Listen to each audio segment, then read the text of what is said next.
Price lord. ದೇವರ ಅತಿ ಪರಿಶುದ್ಧ ನಾಮಕ್ಕೆ ಸ್ತೋತ್ರವಾಗಲಿ. ಮತ್ತೊಂದು ದಿನವನ್ನು ಕಾಣುವಂತೆ ದೇವರು ನಮಗೆ ಸಹಾಯ ಮಾಡಿದ್ದಕ್ಕಾಗಿ ದೇವರಿಗೆ ಸ್ತೋತ್ರವನ್ನು ಮಹಿಮೆಯನ್ನು ಸಲ್ಲಿಸ್ತೇನೆ.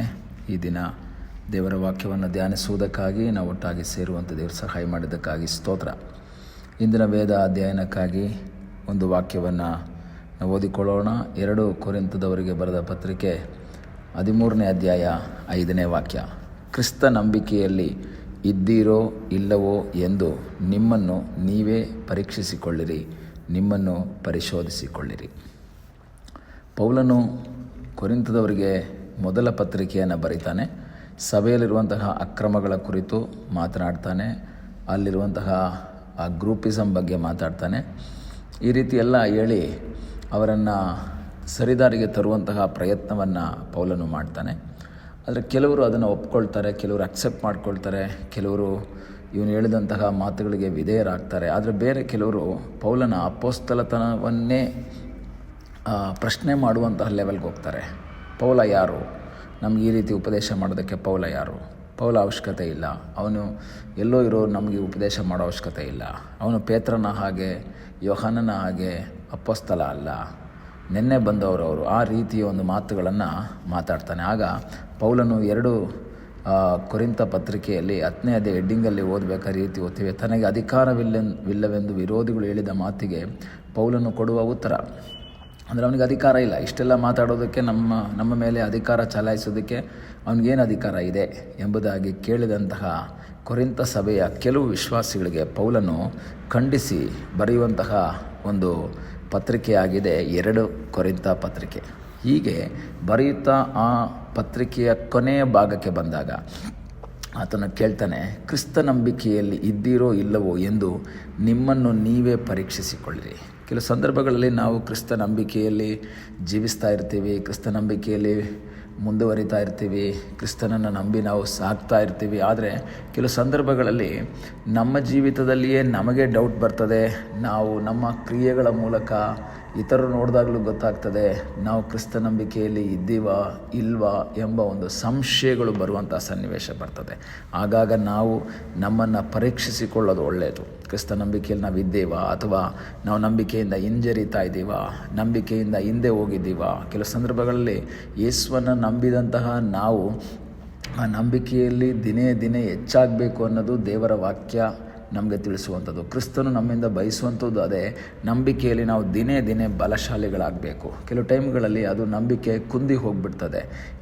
ಶಿಷ್ಯರುಗಳ ವಿಷಯವನ್ನು ನೋಡಬೇಕಾದ್ರೆ ಯೇಸು ಅವ್ರನ್ನ ಕರೀತಾರೆ, ಅಲ್ಪ ವಿಶ್ವಾಸಿಗಳೇ, ನಿಮಗಿನ್ನೂ ನಂಬಿಕೆ ಇಲ್ವಾ? ಈ ರೀತಿಯಲ್ಲಿ ಅನೇಕ ರೀತಿಯ ಆ ಮಾತುಗಳನ್ನು ಯೇಸು ತನ್ನ ಶಿಷ್ಯರಿಗೆ ಹೇಳೋದನ್ನು ನೋಡ್ಬೋದು. ನಮ್ಮ ಜೀವಿತದಲ್ಲೂ ಸಹ ಕೆಲವು ಟೈಮ್ಗಳಲ್ಲಿ ನಾವು ನಂಬಿಕೆಯಲ್ಲಿ ದೃಢವಾಗಿರ್ತೀವಿ, ನಂಬಿಕೆಯಲ್ಲಿ ಮುಂದೆ ಹೋಗ್ತಾ ಇರ್ತೀವಿ. ಆದರೆ ಕೆಲವು ಟೈಮ್ಗಳಲ್ಲಿ ನಮ್ಮ ಮಾತುಗಳು, ನಮ್ಮ ಕಾರ್ಯಗಳು ಎಲ್ಲ ನೋಡಿದಾಗ ನಮ್ಮಲ್ಲಿ ನಂಬಿಕೆ ಇಲ್ಲದಂತಹ ರೀತಿಯ ಒಂದು ಅನುಭವ ನಮ್ಮ ಜೀವಿತದಲ್ಲಿ ಕಾಣ್ತದೆ. ನಂಬಿಕೆಯಲ್ಲಿ ನಾವು ಇಲ್ಲ ಅಂತ ಹೇಳಿದ್ರೆ ನಮ್ಮನ್ನು ಪರೀಕ್ಷಿಸಿಕೊಂಡು ಪರಿಶೋಧಿಸಿಕೊಂಡು ಹೆಚ್ಚಿಸಿಕೊಳ್ಳುವಂತಹ ಒಂದು ಅನುಭವಕ್ಕೆ ನಾವು ನಡೆಸಲ್ಪಡಬೇಕು ಎಂಬುದಾಗಿ ದೇವರು ನಮ್ಮಿಂದ ಬಯಸ್ತಾನೆ.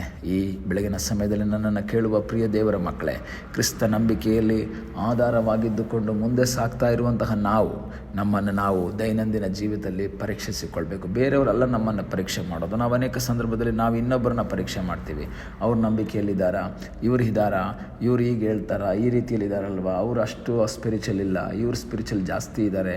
ಈ ರೀತಿ ಎಲ್ಲ ನಾವು ಇನ್ನೊಬ್ಬರನ್ನ ಟೆಸ್ಟ್ ಮಾಡ್ತೀವಿ, ಇನ್ನೊಬ್ಬರನ್ನ ಪರೀಕ್ಷಿಸ್ತೀವಿ, ಪರಿಶೋಧಿಸ್ತೀವಿ. ಆದರೆ ದೇವರ ವಾಕ್ಯ ಹೇಳ್ತದೆ, ನಾವು ಇತರರನ್ನು ಪರೀಕ್ಷಿಸುವುದಲ್ಲ, ಇತರರನ್ನು ಪರಿಶೋಧಿಸುವುದಲ್ಲ, ನಮ್ಮನ್ನು ನಾವೇ ವಿಚಾರಿಸಿಕೊಳ್ಬೇಕು.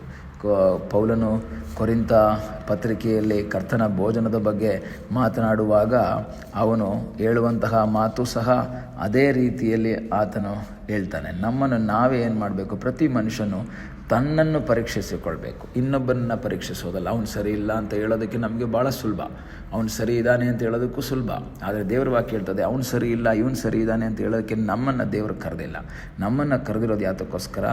ನಾವು ನಮ್ಮನ್ನು ಪರೀಕ್ಷೆ ಮಾಡಿಕೊಂಡು, ನಮ್ಮನ್ನು ಪರಿಶೋಧಿಸಿಕೊಂಡು, ನಾವು ಕ್ರಿಸ್ತನ ನಂಬಿಕೆಯಲ್ಲಿ ಇದ್ದೇವಾ ಇಲ್ವಾ ಅಂತ ಪರೀಕ್ಷೆ ಮಾಡಿ, ದೈನಂದಿನ ಜೀವಿತದಲ್ಲಿ ಟೆಸ್ಟ್ ಮಾಡಿ, ಕಡಿಮೆ ಆಗಿದ್ದರೆ ಅದು ಇಂಪ್ರೂವ್ ಮಾಡಿಕೊಳ್ಳುವಂತಹ ಒಂದು ಅನುಭವಕ್ಕಾಗಿ ದೇವರು ನಮ್ಮನ್ನು ಕುರಿತು ಬಯಸ್ತಾ ಇದ್ದಾನೆ.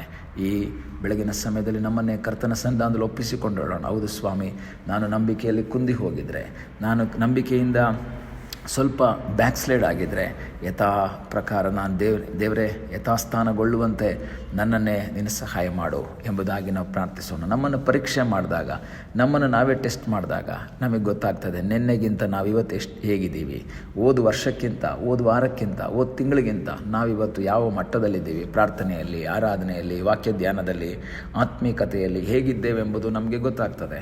ಗೊತ್ತಾದಾಗ ನಾವು ಕಡಿಮೆ ಆಗಿದ್ದೇವೆ ಅಂತ ಗೊತ್ತಾದರೆ ನಾವು ನಮ್ಮನ್ನು ಹೆಚ್ಚಿಸಿಕೊಳ್ಳುವಂತಹ ಅಥವಾ ಆತ್ಮೀಕತೆಯಲ್ಲಿ ಮುಂದೆ ಬರುವಂತಹ ಒಂದು ಅನುಭವಕ್ಕಾಗಿ ನಮ್ಮನ್ನೇ ಕರ್ತನ ಸನ್ನಿಧಾನದಲ್ಲಿ ಒಪ್ಪಿಸಿಕೊಡೋಣ. ಕರ್ತನೇ, ನಾನು ಇನ್ನೂ ಹೆಚ್ಚಾಗಿ ನಿನಗಾಗಿ ಜೀವಿಸಬೇಕು, ನಂಬಿಕೆಯಲ್ಲಿ ದೃಢವಾಗಿ ಮುಂದೆ ಸಾಗಬೇಕು. ಏಕೆಂದರೆ ಪೇತ್ರ ಹೇಳ್ತಾನೆ, ನೀವು ನಂಬಿಕೆಯಲ್ಲಿ ದೃಢವಾಗಿದ್ದು ಸೈತಾನನನ್ನು ಎದುರಿಸಿರಿ ಎಂಬುದಾಗಿ. ಈ ದಿವಸಗಳಲ್ಲಿ ನಂಬಿಕೆಯಲ್ಲಿ ದೃಢವಾಗಿ ನಿಲ್ಲುವಂತೆ ದೇವರು ನಮ್ಮ ಜೀವಿತದಲ್ಲಿ ಸಹಾಯ ಮಾಡಲಿ. ನಮ್ಮನ್ನು ನಾವು ಪರೀಕ್ಷಿಸಿಕೊಳ್ಳೋಣ, ಕಣ್ಣುಗಳನ್ನ ಮುಚ್ಚೋಣ, ಪ್ರಾರ್ಥನೆ ಮಾಡೋಣ. ನಮ್ಮನ್ನು ಬಹಳವಾಗಿ ಪ್ರೀತಿ ಮಾಡುವ ಪರಲೋಕದ ತಂದೆಯಾದ ದೇವರೇ, ಮತ್ತೊಂದು ಸಾರಿ ನಿನ್ನ ಸನ್ನಿಧಾನದಲ್ಲಿ ನಮ್ಮನ್ನು ನಾವು ಒಪ್ಪಿಸಿಕೊಡ್ತಾ ಇದ್ದೇವೆ. ಕರ್ತನೇ, ಈ ಸಮಯದಲ್ಲಿ ನಮ್ಮನ್ನು ನಾವೇ ಪರೀಕ್ಷಿಸಿಕೊಂಡವರಾಗಿ ನಿನ್ನ ವಾಕ್ಯವನ್ನು ಅನುಸರಿಸಿ ಕ್ರಿಸ್ತ ನಂಬಿಕೆಯಲ್ಲಿದ್ದೇವೋ ಇಲ್ಲವೋ ಎಂಬುದನ್ನು ಪರೀಕ್ಷಿಸಿಕೊಂಡು ನಿನ್ನ ಚಿತ್ತದ ಮೇರೆಗೆ ಜೀವಿಸುವ ಹಾಗೆ ಕರ್ತನೇ ನೀನು ನಮಗೆ ಕೃಪೆ ಮಾಡು ಸ್ವಾಮಿ. ಪ್ರಾರ್ಥನೆಯನ್ನು ಕೇಳಿದ್ದಕ್ಕಾಗಿ ನಿನಗೆ ಸ್ತೋತ್ರ. ಯೇಸುವಿನ ಮುದ್ದಾದ ಹೆಸರಿನಲ್ಲಿ ಬೇಡಿಕೊಳ್ಳುತ್ತೇವೆ ನಮ್ಮ ಪ್ರೀತಿಯ ತಂದೆಯೇ. ಆಮೇನ್. God bless you.